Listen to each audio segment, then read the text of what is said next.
Imam Syafi'i kalau 30 hari saja 30 kali 2 60 kali hatam Quran. Masya Allah. Siapa di antara kita yang mampu seperti Imam Syafi'i? Saya nggak minta kita jadi seperti Imam Syafi'i, enggak. Mungkin masih terlalu jauh. Yang saya harapkan, nasihat khususnya untuk diri saya sendiri dan untuk Anda semua saudara-saudara saya yang saya cintai, yang saya harapkan minimal, kalau kita nggak bisa hatam terlalu banyak, minimal jangan sampai bulan Ramadan nggak hatam Al-Quran. Habib saya sibuk beb, saya dagang beb, saya kuliah beb, saya ini beb, saya itu beb. Hatam Al-Quran nggak sulit. Satu hari cukup kosongkan waktu setengah jam saja buat baca Al-Quran. Setengah jam, kalau bacanya lancar dapat 1 juz. Setengah jam 1 juz. Tiap hari setengah jam, 30 hari hatam Al-Quran. Nggak ada yang sulit. Tapi saya kan sibuk. Masa setengah jam nggak ada? Buat main HP lebih dari setengah jam. Buat nonton TV lebih dari setengah jam. Buat ngabuburitnya saja udah berapa jam itu. Masya Allah, tabarakallah. Nggak ada yang sulit. Apalagi kalau kita sudah tahu kemuliaan Al-Quran. Luar biasa. Segala sesuatu yang di dalamnya ada Al-Quran, dia akan menjadi hal yang paling mulia. Malam yang paling mulia, malam apa? Lailatul Qadar. Lailatul Qadar khairun min alfi syahr. Malam Lailatul Qadar itu lebih baik dari 1000 bulan.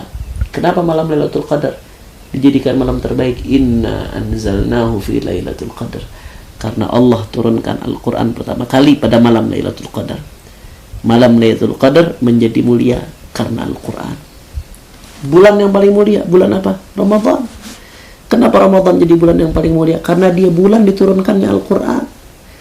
Ramadan menjadi bulan yang paling mulia karena Al-Quran. Nggak sampai di situ ya Allah. Malaikat yang paling mulia siapa? Malaikat Jibril, malaikat yang paling mulia. Kenapa malaikat Jibril jadi malaikat yang paling mulia? Di antara sebabnya karena malaikat Jibril adalah perantara yang membawa Al-Quran, membawa wahyu dari Allah Subhanahu wa Ta'ala. Malaikat Jibril menjadi paling mulia karena Al-Quran. Bahkan Nabi Muhammad SAW, Nabi yang paling mulia. Apa wahyu yang diturunkan kepada Nabi Muhammad SAW? Al-Quran. Wahyu yang paling mulia diturunkan kepada Nabi yang paling mulia. Bahkan tidak sampai di situ. Rumah yang paling mulia. Bagaimana rumah yang paling mulia? Al-Baitul ladzi quri'a fihi Al-Quran yatara'a li ahli as-sama' kama tatara'a an-nujumu li ahli al-ard. Rumah yang paling mulia bukan rumah yang megah, bukan rumah yang mewah, bukan rumah yang mahal, bukan rumah yang interiornya paling wah.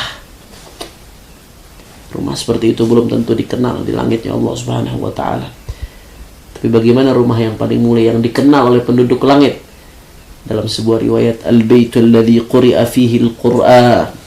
Rumah yang di dalamnya dibacakan Al-Quran. Yatara'a li ahli sama'.